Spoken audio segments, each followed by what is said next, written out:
नमस्कार, स्वागत है आपका और आप देख रहे हैं अपने YouTube channel remake advance. Bihar सरकार के शिक्षा मंत्री सुनील कुमार जी ने एक बहुत बड़ा बयान दिया है बीपीएससी टीआरई को लेकर। उन्होंने टीआरई 3 को लेकर एक बड़ा बयान दिया है कि सप्लीमेंट्री रिजल्ट नहीं होगा। उन्होंने इसको स्पष्ट करके बताया कि क्यों नहीं होगा, क्या कारण है कि रिजल्ट नहीं होगा। लगे हाथ उन्होंने यह भी बताया कि बीपीएससी मई के महीने में टीआरई 4 का आयोजन करने जा रही है। आज बिहार विधानसभा में पूछे गए प्रश्न के जवाब में उन्होंने स्पष्ट कर दिया कि बीपीएससी जो टीआरई जो तीसरा जो हुआ था उसका जो रिजल्ट आया था उसका कोई पूरक रिजल्ट नहीं देगा और मई में चौथे टीआरई का आयोजन होना है और वो संभावित है। तो आइए इस वीडियो के माध्यम से, इस सेशन के माध्यम से उनके बयान को और उन प्रश्न पूछने के जो विधानसभा में पूछे गए, उसके लाइव स्ट्रीम जो था, उसके वीडियो को इस सेशन में देखते हैं। तो वीडियो को शुरू करने से पहले आपसे आग्रह है, पहली बार चैनल पे हैं तो चैनल को सब्सक्राइब कीजिए और आने वाले दिनों में इसी तरह के वीडियो अगर आप चाहते हैं तो हमारे साथ जरूर जुड़िए और मुझे अपने साथ जोड़ के रखिए। वीडियो अगर पसंद आता है तो लास्ट में लाइक करके और शेयर लोगों के साथ जरूर कीजिए। चलिए देखते हैं क्या है शिक्षा मंत्री का बयान आज के विधानसभा में। पेमेंट जब दे रहे सर जी जी जी शुक्रिया। विचार करेंगे उस पर, कहा उन्होंने। श्री रामशंकर प्रसाद पूरा पूछिए। महोदय अरुण जी पूछे, पूरा पूछिए। महोदय मैं माननीय मंत्री जी से बैठिए ना, पूछने दीजिए उनको। यह जानना चाहता हूं कि टीआरई 3 के तहत वर्ग 1, 5, 6, 8, 9, 10 एवं 11, में क्या 12 व्यवस्था है आपका? प्रश्नोत्तर काल होने दिया ना। शिक्षा विभाग के अंतर्गत कुल 88,886 पदों 10 पर में से 9 प्रश्न आप ही लोगों का है। रिक्तियां प्रकाशित क्या है किया गया। एक मिनट अरुण जी। है महोदय, और उसमें बताया गया है कि एक दिन में एक माननीय विधायक 2 ही प्रश्न पूछ सकते हैं महोदय। भारतीय जनता पार्टी के नेता हैं अरुण शंकर बाबू महोदय, इनका 2 प्रश्न जो है बैठिए, अल्पसूचित में है और एक प्रश्न तारांकित में है महोदय। बैठिए, बताते हैं। आप ठीक से पढ़े नहीं। अरुण शंकर जी का जो पहला प्रश्न है वो किसी और दिन का है, स्थगित होकर आया है। आज के तारीख में 2 ही प्रश्न है। अरुण जी, थोड़ा हम लोग जो पुराने लोग हैं उससे पूछ लिया करिए। रामबली बाबू, रामबली बाबू को सत्ता पक्ष को देख के थोड़ा कठिनाई होने लगती है।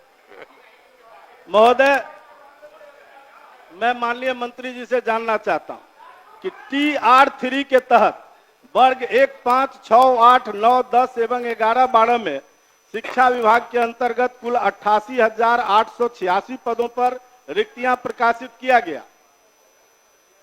इसमें से महोदय मल्टीपल रिजल्ट जिसका आया है उसके बदले एक एक रिक्ति पर 2-2 रिजल्ट आ गया, 3-3 रिजल्ट आ गया।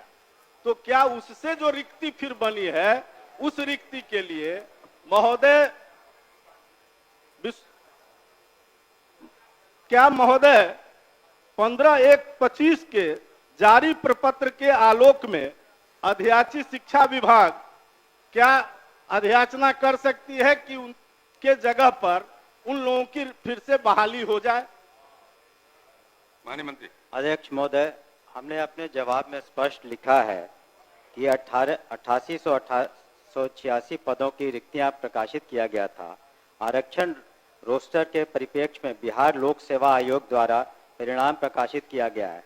उन्हीं विषयों कोटि में रिजल्ट प्रकाशित नहीं किया गया है जिसमें अभ्यर्थी नहीं है या न्यूनतम कट ऑफ अंक प्राप्त नहीं कर पाए हैं। वर्तमान में TRE 3 के तहत पूरक परिणाम जारी करने का कोई भी प्रस्ताव सरकार के समक्ष विचाराधीन नहीं है।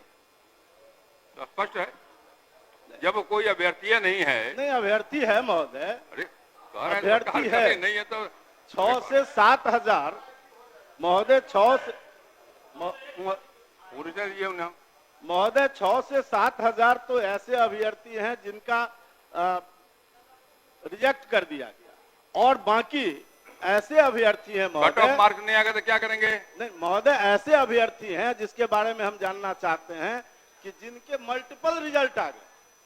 मल्टीपल रिजल्ट आने के कारण उसमें से कई लोग छट गए, तो जो छठे जिस स्थान पर से उतनी रिक्ति फिर रह गई, उस रिक्ति पर लोक सेवा आयोग ने अधियाचना किया है कि शिक्षा विभाग अगर ये अधियाचना करे, उन्होंने अपने पत्र में स्पष्ट किया, वो पत्र भी मेरे पास है महोदय, यही वो पत्र है, और उसने मांगा है कि अगर शिक्षा विभाग ये अधियाचना करे तो हम उस पर बहाली करने को तैयार हैं। तो क्या शिक्षा विभाग अधियाचना करना चाहती है? माननीय मंत्री, सीधा जवाब भी है कि तत्काल उस पर कोई हम लोग विचार नहीं कर रहे हैं। धन्यवाद। क्या है बोलिए। ये जब विज्ञप्ति आई थी महोदय, तो उस समय अभ्यर्थियों से प्राथमिकता लिया गया था। आप 1 to 5 में जाना चाहते हैं, 6 to 8 में या 9 10th में, प्राथमिकता देने के बावजूद एक अभ्यर्थी का 3-3 जगह रिजल्ट दिया गया है, और ये सदन को गुमराह किया जा रहा है कि कट ऑफ के अंदर लोग नहीं आए। कोई गुमराह नहीं करता। बल्कि महोदय वो सब पब्लिक में है महोदय, कट ऑफ इक्वल, जो कट ऑफ आया है उसके इक्वल मार्क्स रहते हुए भी केवल एज के चलते हजारों की संख्या में विद्यार्थियों का चयन नहीं हुआ। इक्वल नंबर है लेकिन एज के चलते इनको बाहर रखा गया है। कुछ लोग 1 नंबर से हैं, सब मिनिमम एलिजिबिलिटी पॉइंट से ऊपर वाले बच्चे हैं। इसीलिए और सरकार ने TRE 1 में सप्लीमेंट्री रिजल्ट दिया भी था। पूरा क्या आपका? सरकार TRE 1 की तरह रिक्त पदों पर सप्लीमेंट्री रिजल्ट नहीं देने का विचार क्यों कर रही है, क्यों मना कर रही है देने से, ये हम जानना चाहते हैं। हम लोगों ने इस पर विचार किया था, और जो BPSC एक इंडिपेंडेंट कमीशन है और वो अपना निर्णय लेता है, और जो निर्णय उन्होंने शुरू में एक बार प्रकाशित किया कि बाद में किसी तरह का उन्होंने जो भी मानदंड रखा था उसी के आधार पर रिजल्ट निकला। बहुत से ऐसे एग्जाम होते हैं जिसमें सप्लीमेंट्री नहीं निकलता है, तो इसमें तत्काल कोई सप्लीमेंट्री हम लोग की मांग की रिजल्ट दिया जाए। जो उसमें तो अभी और भी उसमें मई महीने तक, आपको बता दें मई तक आपको चौथा पांचवा भी होने वाला है, तो चौथा भी होगा, तो बाकी में होगा, लेकिन अभी तत्काल इस पर विचार नहीं कर रहे हम लोग। श्री अख्तरुल इस्लाम साहब।